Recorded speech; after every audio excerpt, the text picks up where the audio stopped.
By the 3rd century AD, the Roman Empire was in crisis. Attacked from without and divided within. It took a soldier to reunite this fractured empire. He did so in the name of a single god and changed the course of history. His name was Constantine.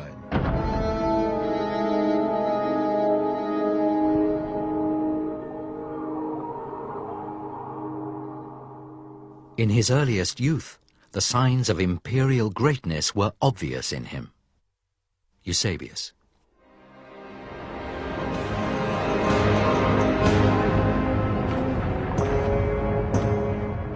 The Roman Empire in the 3rd century was under siege.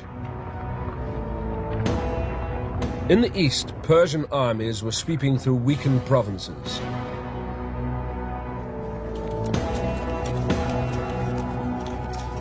In the west, barbarians were breaching the frontier defenses. Cities were ransacked, agriculture laid waste, and provincial Romans carried off into slavery. The empire has been hammered in the 3rd century by a series of barbarian invasions and Persian invasions. This is an empire fractured, an empire that looks as though it won't recover, will never regain its unity. The future emperor Constantine was born in Niš in modern Serbia around the year AD 272. His mother Helena was the daughter of an innkeeper. His father, Flavius Constantius, was an ambitious army officer. Flavius Constantius was away for long periods fighting on the empire's troubled borders. The young Constantine rarely saw him. Constantine's world is a world of warfare, where the frontier armies matter, where the frontier armies decide who will become emperor. This is completely different from the world of Hadrian, where you had a much more civilized, cultured world, where peace, prosperity could be taken for granted. These cannot be taken for granted in the late 3rd century. We know very little about Constantine's childhood. It's a standard pagan military upbringing. A son whose father's a general away on the frontiers fighting, a child who's brought up in the absence of his father, but who's brought up with military games, a tough kid preparing for war. When Constantine was still in his teens, his father took a political gamble. He supported Diocletian, the commander of the imperial bodyguard, in a plot to overthrow the young emperor Numerian. The coup succeeded. Diocletian proved to be a bold and remarkable statesman. He decided that the only way to defend the empire and his position was to share his power. He appointed a trusted ally, Maximian, as co-emperor. Both took the title Augustus, the name of Rome's first emperor. Diocletian was the senior Augustus in the eastern half of the empire.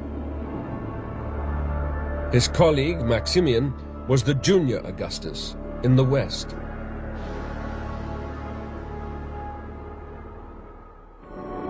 Constantine's father was a political opportunist. He cast aside his wife Helena and married Maximian's stepdaughter. It was a shrewd move.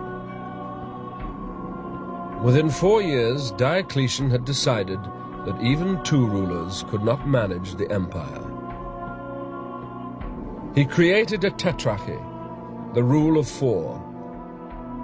Each Augustus would take a deputy with the title of Caesar. Diocletian chose Galerius. Maximian chose his new son-in-law, Flavius Constantius. Diocletian's achievement is in a sense paradoxical. It's to recognize that in order to achieve unity, that you must begin with division, to break the empire up into 4 areas, allow troops more easily to be deployed on the frontiers. I think Diocletian was aiming at unity, but realized that the division of the empire into 4 separate units was the way forward. Rome was no longer the seat of imperial power. It sat too far from the frontiers and had been superseded by a number of more strategic cities where the 4 men were based. Diocletian at Nicomedia, Galerius at Antioch, Maximian at Milan, and Constantine's father, Flavius Constantius, at Trier, near the river Rhine. Constantine, at the age of 21, was soon embroiled in imperial intrigues. His father asked his son to make a political marriage to another of Maximian's daughters. But Constantine refused. He intended to make his own choice. He has a powerful father who is ambitious for him. He is ambitious for himself. But at the same time, he must have been a man of personal feelings, and the fact that he chooses his own wife is a very good demonstration of this.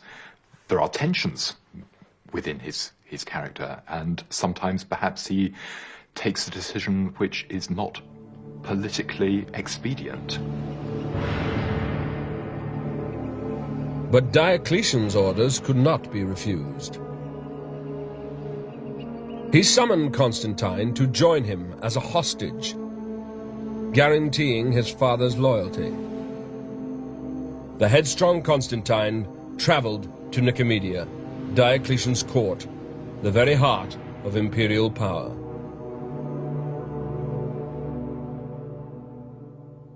He was exceedingly ambitious for glory. Eutropius. Diocletian was confident his rule of 4 had stabilized the empire. He now ordered his legions on to the offensive. Galerius, his deputy, was sent on campaign against the Sarmatians, a people living on the other side of the river Danube. Constantine went with him, and soon distinguished himself in battle. When Constantine, then a young man, was serving in the cavalry against the Sarmatians, he seized by the hair and carried off a fierce savage and threw him at the feet of the Emperor Galerius. Then, sent by Galerius through a swamp, he entered it on horseback and made his way to the enemy, killing many and winning the victory. Anonymous. Constantine's ambitions as the son of a Caesar must have been to rival his father's achievements. And he will constantly have been thinking, how could he do this? It wouldn't have been terribly obvious to him how he could succeed, but it must have been in the back of his mind that if his father can get this high up in the empire, so can he. And the more successful he is as a general, the better contacts he establishes at the imperial court, the more his friends, his associates are going to encourage him. You, Constantine, can do it. You can succeed your father. Constantine, alongside Galerius, then marched east and drove deep into the Persian Empire. It was a triumphant campaign, culminating in the capture of the magnificent capital at Ctesiphon. Constantine returned to Nicomedia with a reputation as a courageous general. The Emperor Diocletian made a wary note of this rising star. Constantine's position was very dangerous. He must have had plenty of enemies. Diocletian didn't really want to have dynasties. And so, on the one hand, Constantine might be useful, but on the other hand, he had to be watched because he might always be the focus of some kind of a plot against Diocletian. So Diocletian liked to keep an eye on him. You could say that he was grooming him, but at the same time, he was always watching him.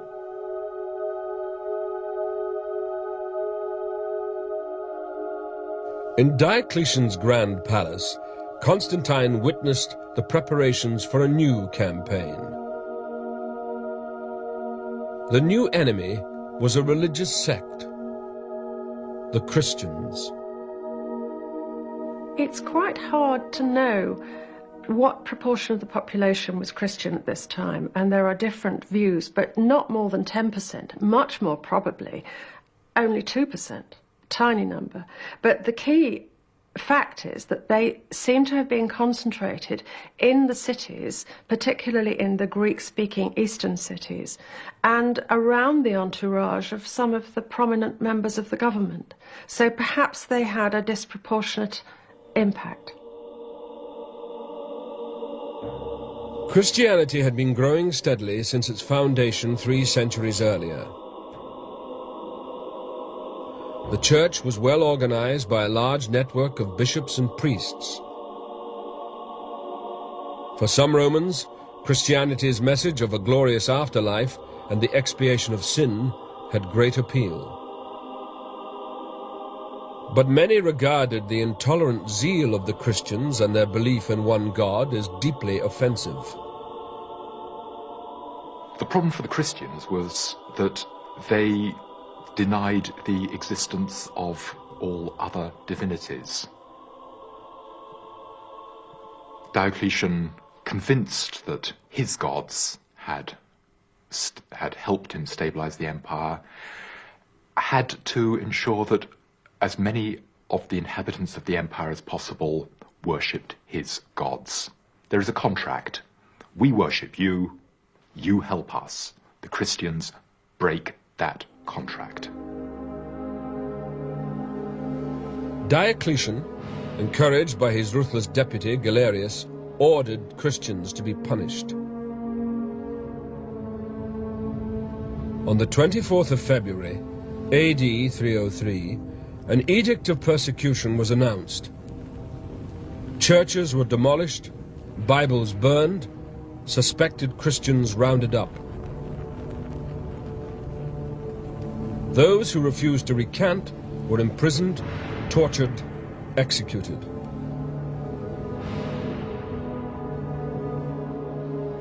Constantine, as someone who witnessed martyrdoms, will have seen the ferocity of Christian commitment to their faith, and may very well have been impressed by it, and have wondered, why are these people behaving like this?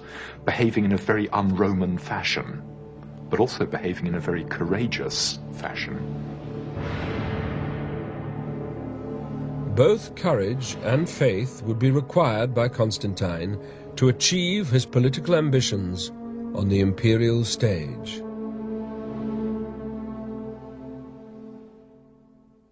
And God said, Constantine, by this sign conquer. Sozomen. After 20 years in power, Diocletian's health began to fail. He decided to step down and appointed Galerius emperor in the east. Constantine's father was made Augustus and ruler in the west. Constantine expected to be one of the new Caesars. Flavius Constantius had a son, Constantine, a young man of the highest integrity, entirely worthy of the rank of Caesar. His distinguished and becoming presence, his military skills, and his extraordinary affability made him the object of the soldier's affection and the private citizen's choice. Lactantius. But Galerius had no wish to create a rival dynasty in the west. Constantine was not chosen.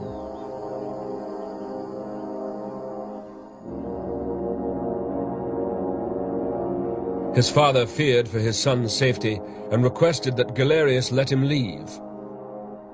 The request was refused. He's the son of a Western emperor held hostage, the court of an Eastern emperor, and in a world where there's no dynastic principle operating. Therefore, he's an anomaly. Is he meant to succeed? Is he not meant to succeed? He's clearly a danger to Eastern emperors, not someone you can let loose. He faced a crisis. His father was now Augustus, one of the two senior emperors, but Constantine himself had no official position. His life was in danger.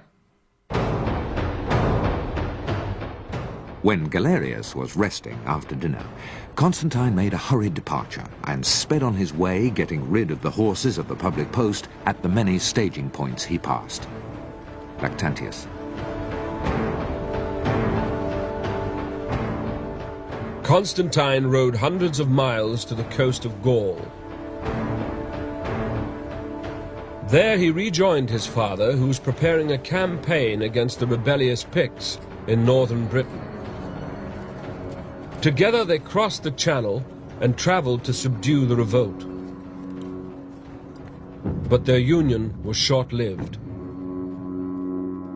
On the 25th of July, 306, in the city of York, Constantine's father died.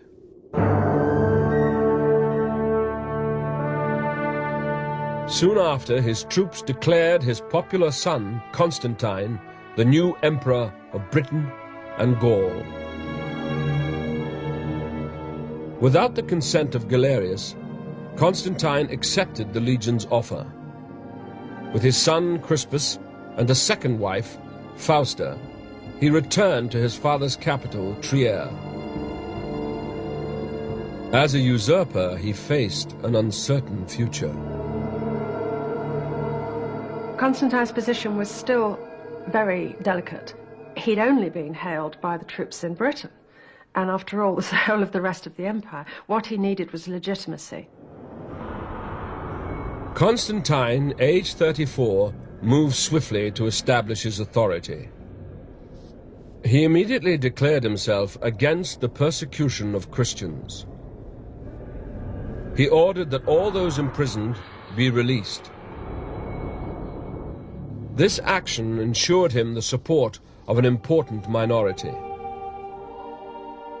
I would see a gradual process of religious change, Constantine finding out more about Christianity, thinking about what Christianity could do for him, and remembering the stamina, the courage displayed by individual Christians undergoing martyrdom. Here was a religion that might work for him. Constantine then went on the offensive, leading a series of successful assaults against barbarians across the Rhine.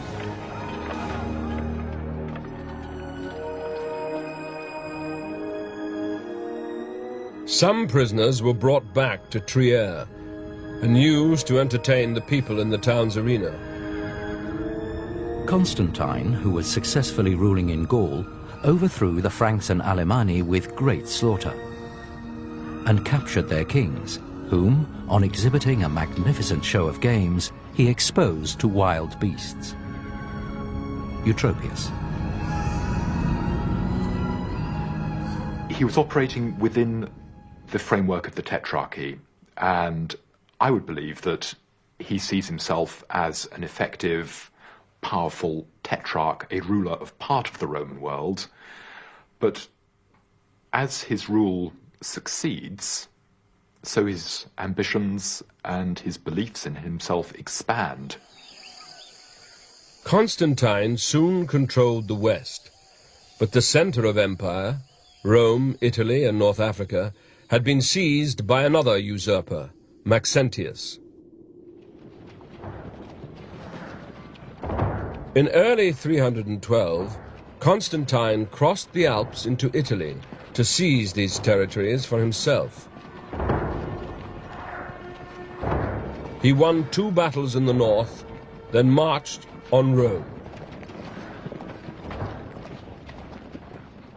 Maxentius demolished all the bridges over the river Tiber and prepared his armies for the decisive battle. Constantine's army camped near the ruined Milvian Bridge. As the final preparations were made, Constantine made a dramatic announcement to his troops. He claimed to have witnessed a divine vision.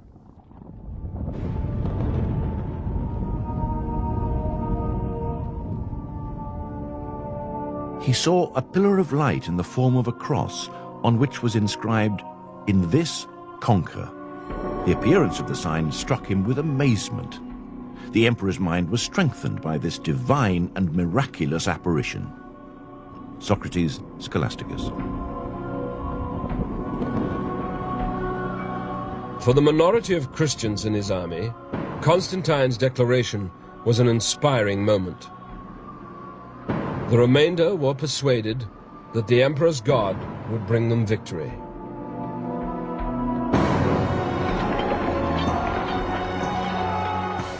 The battle was bloody and brief. Constantine's forces overwhelmed their opponents, who fled in panic back to Rome. Hundreds, including Maxentius, drowned in the river Tiber. The vision at the Milvian Bridge gave Constantine's troops the feeling that they had a powerful deity who had appeared in a vision to their commander. This meant that they felt right about their cause, that it was a new god against an old god, that they were going to be victorious. Constantine entered Rome in triumph. 6 years after the death of his father, he too had become Augustus of the entire Western Empire.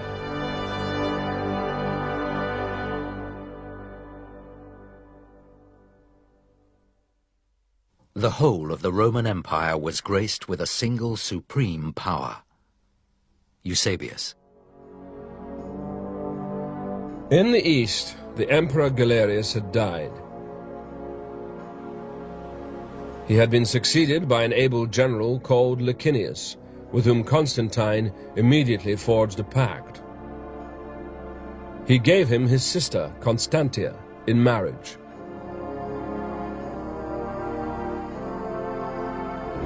The empire was now divided in two.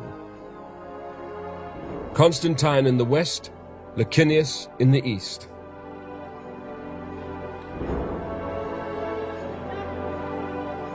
Constantine began to promote his popularity with the Roman people. He inaugurated several extravagant building projects, completing a vast basilica, restoring the Circus Maximus, and building the largest and last triumphal arch in Rome. Constantine did all the right things when he took Rome from Maxentius. He held a triumph, he invited people around to dinner, he built monuments, he played all the right games that Roman senators wanted an emperor to play. He showed proper respect for the ancient capital of the empire. While remaining chief priest of pagan belief, Constantine then took on a momentous new role. He became head of the Christian Church. Constantine rapidly discovers that he is going to have a very, very close relationship with the Christian hierarchy. He is expected to have a view on Christian discipline and in due course on Christian doctrine. He is the arbiter for the Christian Church as well as the controller of the secular Roman world. He has acquired a massive new religious responsibility which no previous Roman emperor has ever had. But Constantine did not wish to be waylaid by theological disputes. He was determined to unite the Roman world. Roman politics, late Roman politics, you either prosper or die. price of failure is always death. If you decide to play the game, you're playing for keeps. Constantine broke his pact with Licinius and marched to the Balkans. After 2 desperate battles, a stalemate ensued. Licinius sued for peace and agreed to recognize Constantine as the senior emperor. It was not enough. From 312, he's established himself in the West as increasingly powerful ruler. He's gradually taken control of the Balkan provinces, and through his role as champion of the Christian Church, he is acquiring more and more interests in the East, and people in the East are looking to him for protection. They're hoping that he will come. Towards AD 324, Constantine again provoked war with Licinius. A huge battle was fought at Adrianople.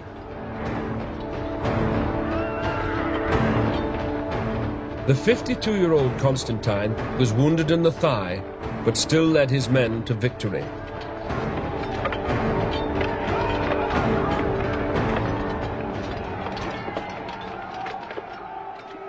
Licinius withdrew to the city of Byzantium. Here, Constantine and his son Crispus defeated their enemy.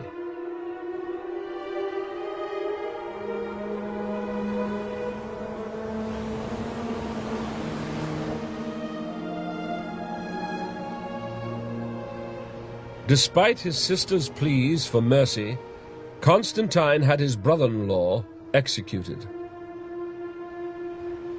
The civil war against Licinius is a large war, and it's a dirty war. Sometimes, of course, it's seen as Constantine waging a Christian crusade, bringing Christianity to the east of the empire. But we can look at it differently. For me, it's a brutal, unnecessary civil war. There was never any need to attack Licinius. He was efficient, he was a good emperor, he was not a tyrant.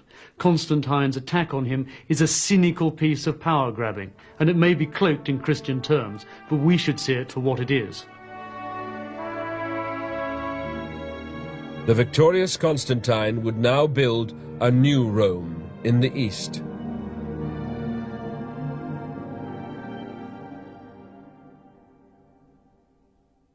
Where Caesar is, there Rome is. Herodian. Constantine decided to mark his victory by expanding the ancient city of Byzantium, situated where Europe meets Asia. This was to be Constantine's city, Constantinople. Constantine builds a new capital in the east because he needs to. He's come to power in the west in the 306. By the 320s, when he conquers the east, he's ruled in the west for 15 years. But he knows nobody in the east. The east has been run by an alternative regime. He has no contacts, no chains of command. Therefore, I think it's strictly political necessity that drags him eastwards. Constantinople was to be a new capital alongside Nicomedia, Trier, Antioch, and Old Rome. But the emperor wanted his capital to be grander than the others. It is often said that he was building a new capital and he was changing the capital from Rome to Constantinople. But I think this was actually a slow process. Constantinople as a city, as a major city and a capital, took time to develop. I think what we can say is he's founding a city which will be his seat of power. It had a ceremonial centre. He built a palace. It had a senate house. He gave it a senate, an eastern senate. It had a ceremonial way, and it had a great statue of Constantine. Architects and artists were called in from every province. The classical world was looted of its art treasures. He offered huge incentives to the nobility of Rome to travel east and form a new aristocracy. But they refused to come. The main problem Constantine faces is that the population of the East has seen half a dozen of these capitals come and go in the last 20 or 30 years. So when Constantine starts putting signs up over the old city of Byzantium saying this is New Rome and building some rather tatty prefabricated houses, no one's convinced that this is here to last. The city's population slowly edged towards 50,000. Rome's remained around 1 million. But the center of power was shifting inexorably towards the east.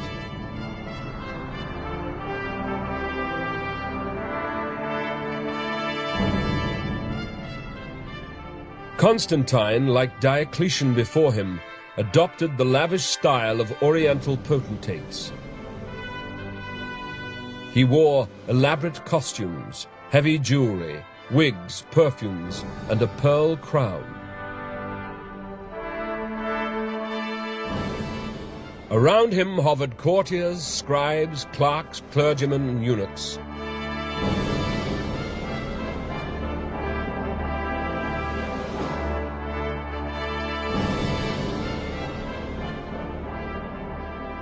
Emperors have become elevated above their subjects. They've become removed from their subjects. They are protected from their subjects by this increasing mass of courtiers who are there to filter out requests, prevent people getting through. In AD 325, Constantine summoned over 300 bishops to a council at the city of Nicaea. The emperor forced them to agree, for the first time, a standard Christian doctrine. The Nicene Creed has remained in use throughout the Christian world ever since. Soon after, Constantine left for Italy to celebrate 20 years of power. It should have been a triumphant year. It proved to be a tragic one. To widespread shock and disgust, he suddenly turned on his family, ordering the arrest and execution of his eldest son, Crispus. The scandal was shrouded in secrecy, but Constantine perhaps feared his son's ambitions. Family jealousies, marital jealousies are at play here. And Constantine, as a ruthless individual, told that a member of his family appears to be challenging his rule, eliminates that member. Suspicion fell also on his wife, Fausta. On the orders of Constantine, she was suffocated in a steam bath.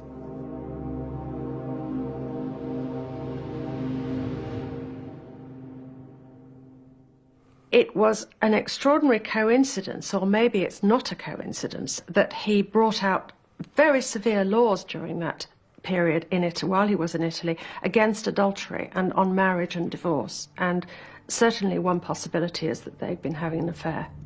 Crispus and Fausta had been having an affair. Otherwise, we have to suppose that there was a plot against Constantine, and that seems rather unlikely. There's no reason to suspect it.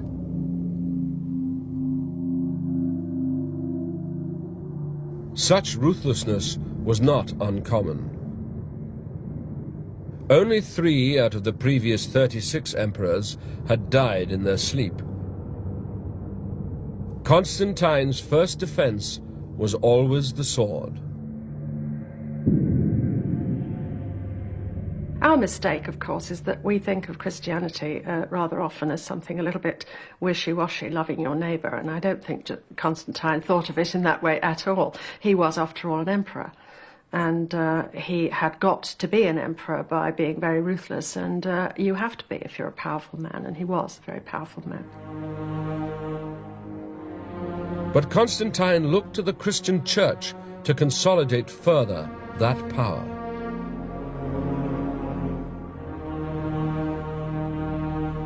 Constantine recognized that if a single state and a single emperor was to be legitimated in the eyes of the people, if the emperor was to be seen to have the protection of heaven, then the Christian religion would need also to be at the heart of empire. Like many military men, Constantine associated the Christian god with the pagan sun god. He made Sunday, the day of the sun, a public holiday. But at court, he behaved with Christian piety. I am absolutely persuaded that I owe my whole life, my every breath, my very being, to the supreme God. Constantine. The reason I think he was a committed Christian is because you can feel it, you can perceive it through his letters and the documents that he's left us, and we're told by his biographer that he would preach to his court on Fridays. He would call the courtiers together, and they thought this was quite extraordinary, and he would get them together and then he would harangue them and tell them off, and he would say, you've got to improve your ways, and he would say, yeah, basically, you have to pull your socks up or you're going to go to hell.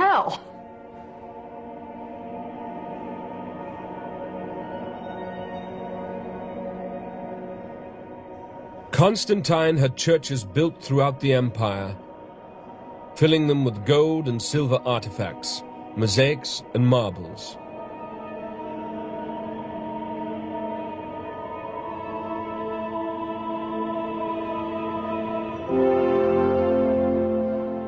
He made his aging mother, Helena, a champion of the Christian faith and sent her on pilgrimage to holy sites. Not all Christians welcomed the imperial seal of approval. Later Christians criticized him for making the church richer in possessions and power, but far poorer in virtue. But Constantine's support led to an enormous increase in Christian adherents. The ambitious did not need much persuading to convert. One commented, "Make me Bishop of Rome, and I'll become a Christian tomorrow." The vast majority of his subjects are not Christians. And he cannot force them to become Christians. He can encourage them to do so by showing the benefits of being Christian in terms of promotion, in terms of rewards, but he cannot force them. So he has to pursue a balancing act. Pagans are not persecuted, though pagan temples lose properties. Christians are rewarded.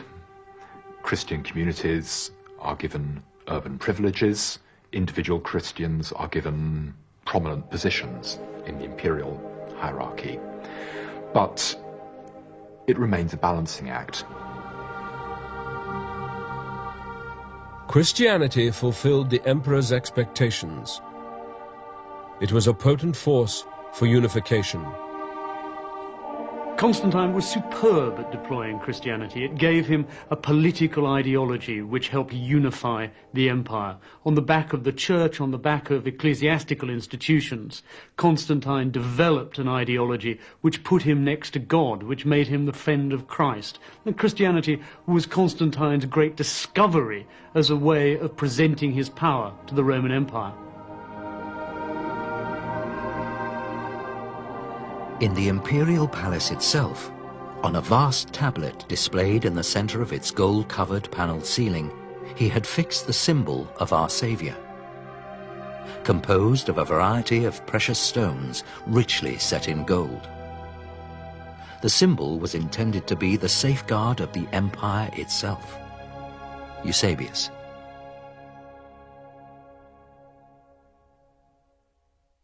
You will find no evidence of a lack of pious zeal on my part. Constantine.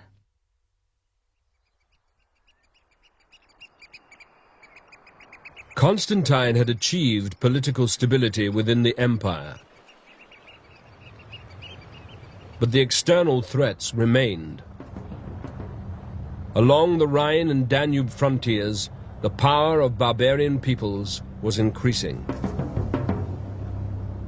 Living next to a large and violent neighbour like the Roman Empire tends to lead people to organise themselves in larger groups, both for self-defence and in order to pick off the riches of the empire as well. Therefore, the Roman Empire in the 4th century is facing larger and more organised entities across its frontier on the Rhine and Danube. At the age of 58, Constantine once again led his army across the Danube. He pursued the Goths and Sarmatians deep into their own lands and enforced upon them a humiliating peace.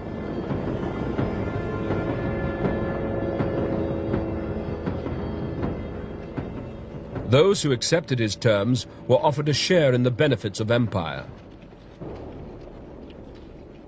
He had subjected barbarian peoples to the authority of Rome. He enrolled men of military age in his army, and to the others gave land to provide for their needs. Eusebius. The policy of assimilation was not new. But Constantine could not prevent vast numbers of eager applicants taking land or joining the army. The Roman Empire can cope with a certain number of people to be assimilated at a certain time. When that balance goes, then the process of assimilation collapses. At the gates of the palace, you can see lines of barbarians with distinctive types of appearance, hair and beards, grim faces, terrifying glances, and surpassing bodily size. Some with red complexions, some pale as snow, some blacker than ebony. Anonymous. The rising costs of assimilation and defense weighed heavily on the very citizens Constantine sought to protect. The more soldiers there are, the more people have to be paid. The more administrative centres there are, the more bureaucrats have to be paid. The larger the imperial court, the more courtiers have to be paid. The balance between producers, the agricultural producers, and the consumers in the army, the consumers in the bureaucracy, changes. So the system that Constantine creates has within itself the seeds of its own destruction if things start to go wrong.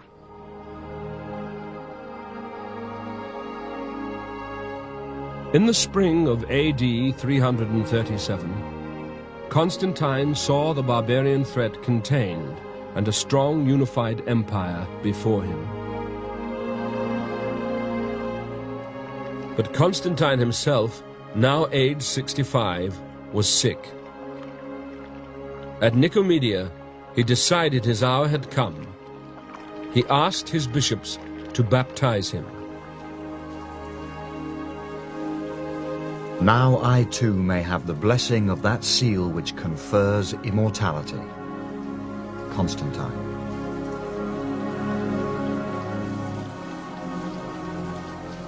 Deathbed baptism was very common in the early Christian church because baptism washed away your sins. Constantine wanted to die, to go to heaven as a man without sin. As an emperor, he has clearly committed a vast number of sins. Killing his eldest son, killing his wife are major sins, but that baptism washed those away and washed them away permanently.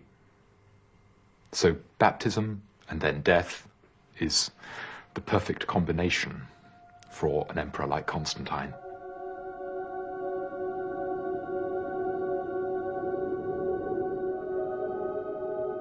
At the end of the ceremonies, He clothed himself in radiant imperial robes as shining as light. And, reclining on a couch of the purest white, refused ever to clothe himself in purple again. Eusebius. Only weeks later, Constantine died. He was placed in a sarcophagus alongside 12 others representing Christ's apostles.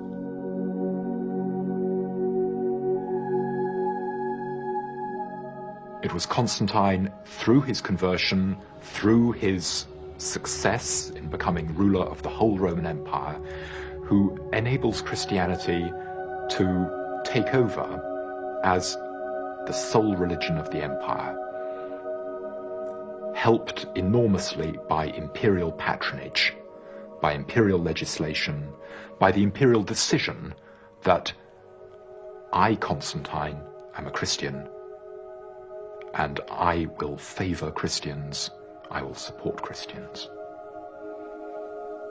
Constantine's adoption of Christianity is fundamental in thinking about the history of the Roman Empire. Without that adoption, the history of the next millennium would have looked very different.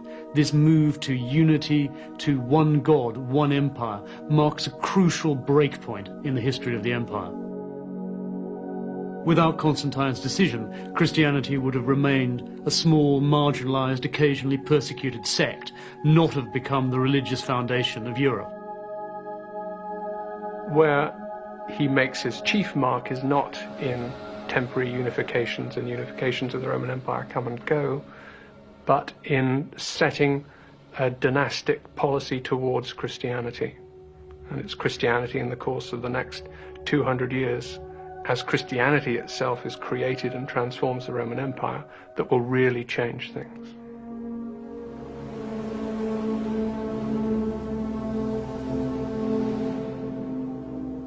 Constantine had made his mark on history. But his success in securing his empire was less assured. Within 70 years, Rome itself would be sacked by the Goths.